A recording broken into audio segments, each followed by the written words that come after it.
Hi there, my name is Doug Willardson. I'm the town administrator here in Webster, and we're here to provide you with another situational update. We have with me, Hi, I'm Jen Sullivan, the Health Director. so we're glad you could join with us for a few minutes. We, first of all, want to give a shout out to all the frontline workers out there. You may have noticed that we lit Town Hall in blue, and we'll continue to do so for the next several weeks, but we just want to recognize all the frontline workers from our local Webster EMS and police and fire workers to those that are postal workers, delivery workers, at the grocery store, working at the care facilities, all those different places. And I probably forgot a few. Anyone else we should be thanking that's doing a great job? Obviously, the nursing, the hospitals, yeah. everyone working. And obviously Jen as well. She's doing a great job during this whole pandemic, and we appreciate her and everyone else's efforts.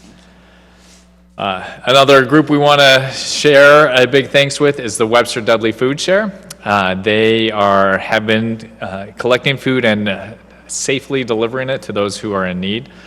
They are having a food drive on this Saturday, May 2nd, from 9 a.m. to noon at the Dudley Middle School. So if you do plan on donating food, which would be great, please do so in a safe manner. Socially distance yourself and wear a mask if possible. But that food is being shared with those who are needy in our community. And we want to thank the Dudley Food Share for always coming to the rescue, and not only during this pandemic, but year-round, every year. They are a great partner and a great community member. Absolutely. Jen, maybe you can share a little bit with us on the update from Harrington Hospital in Southbridge. We haven't usually shared this information in the past, but they're our most local hospital that's providing COVID-19 assistance. So yeah, go ahead. So Harrington has been updating us regularly, but we figured we'd also add this to you, the information for you. As of yesterday, obviously, we don't have the numbers today, but there were 3 COVID-related inpatients, 2 confirmed in the ICU, which is unfortunate. 1 patient is under investigation in the ICU. Obviously, they have about 10 others that they are watching, confirmed, monitored, or suspect. They have provided 665 coronavirus tests and had 86 positives out of those.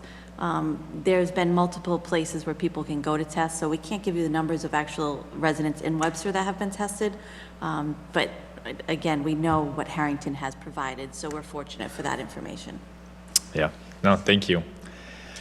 And I'm sure that most everyone has heard by now, but the non-essential closures of businesses and the stay-at-home advisory has been extended to May 18th. So that's a couple of weeks away, and we encourage everyone to continue to abide by this at least through May 18th, and who knows, maybe it's extended, but we won't talk about that right now. So with that closure, just a reminder that tax payments are due on May 1st, and so Town Hall continues to be closed. Please pay those online, in mail, or the drop box in front of Town Hall by the handicap accessibility ramp. We understand, again, that this is a difficult time. If you have trouble paying your tax payments, please contact the town tax collector, Tina Landry. Her email is provided here, and she can coordinate something to work something out with you. So our beach, Jen, you love our beach. How about you take this one? Yeah, so we are trying desperately to keep the beach open. We actually have been monitoring it. A lot of you, really, thank you for following the rules and guidelines. There are still some of you that, could do better. We're hoping that you actually follow through. This weekend we will have police there staffed. Just to remind you, listen, you need to separate yourselves. No standing around, no contact sports, no picnicking. Those really are things that need to be avoided. So please, we want to keep this open for you. We know that physical exercise and even mental health, being able to get out, is really important. So we're trying our hardest to keep that open. Yeah, and if you don't abide by it, we have no other choice but just to lock the gate, which eliminates any use of the walking track and the boat ramp as well. So those are very much appropriate activities to be doing, but if we have a few people that are breaking the rules, we will not be able to continue to have that resource available to people during this needy time. Right. Our goal is to make sure everyone is safe. Good. So just a reminder on our town election and town meeting. So town election has been moved to June 15th, and you'll be able to register until June 5th. A lot of people are concerned because, things continue to progress, and June 15th isn't all that far away. So we are taking some precautions. Our workers will have appropriate PPE. We'll have lots of different pens for people to use, so you don't have to share. Bring your own, please. Yes, definitely bring your own. Also, you can certainly register to vote absentee, which you won't even have to come in on that day. So for that information, please go to the town website, to the clerk's page, and fill out the application that's there. Then town meeting is the next week, June 22nd. We're also considering different options. It was even suggested that we do a drive-in style and people vote from their cars, but we don't know if that's going to actually work out. But we are doing our best to try to find something that will work for everyone and make it possible for people to participate on that night. Just a reminder that we have a lot of information for small businesses on our website, down at the bottom. That's where we are providing all that information, and we do send out updates on the Facebook page when there's a significant update. We are trying to get money from lots of different resources to be able to provide that to our local businesses. To date, there's not any program that we are currently able to administer ourselves to get money to people, so we are encouraging people to use the federal government grants, the PPP, and some of the other small business administration loans that are available for people that need it. Jen, you want to cover school lunch? So thankfully, we have the schools providing lunch for anyone in need, 18 and under. They continuously do so. They do so safely. We want to thank them absolutely for providing this service.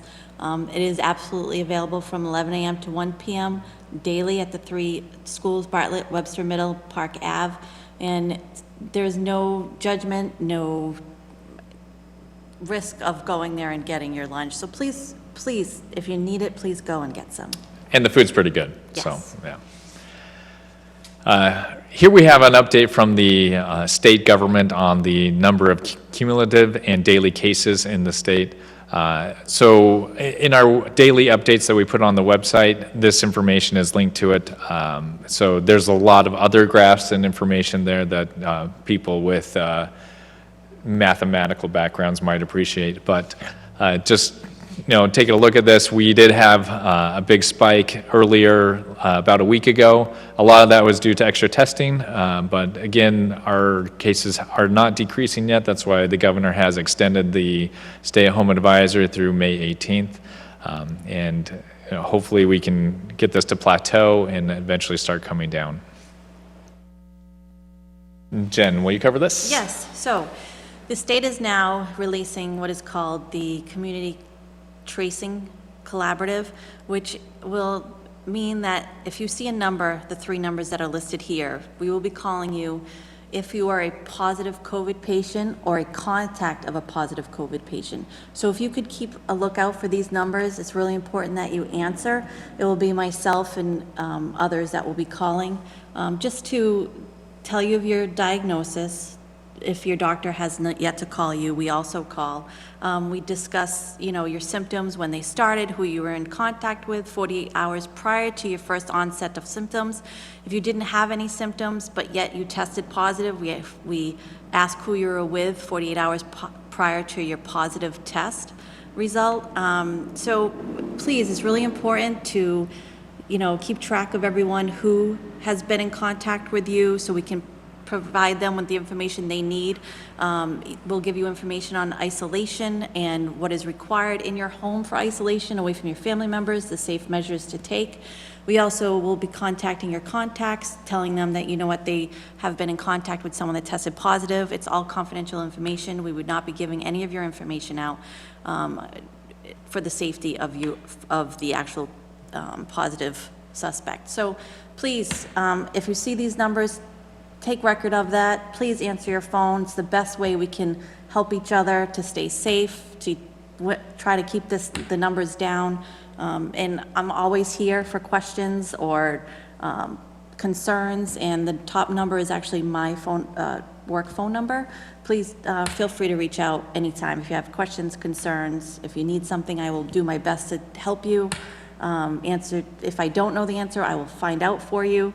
We're all in this together. Please just do your best and help us as well. Yeah, this is going to be a challenge for me because I usually avoid Jen's phone number and do not answer it, but I will start answering and be an example to everyone else answering phone calls from these 3 numbers. Oh, thank you. Yeah. So we just want to remind everyone, please be a part of the solution. You know, as we work together, this is what's going to make the virus, flatten and protect us and make sure that we can get back to our normal lives as soon as possible. So again, that includes good personal hygiene, social distancing, everything that you should be doing. We just ask that you actually do it. And with that, we will continue to provide updates. We provide them almost daily.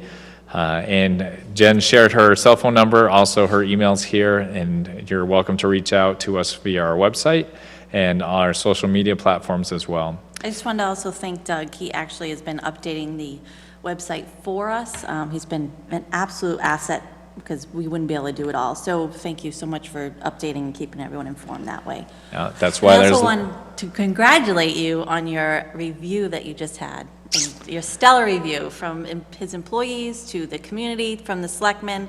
We're really thankful that he's here. Well, in post, we'll take that out, but thank you. Also, before we finish up, I want to give a big thanks to Choice One Graphics, who has provided this banner for us. I think it's very appropriate for us to remember all of our first responders, frontline workers, and those who are out risking themselves for our behalf. So thank you again, and please reach out if you have any questions.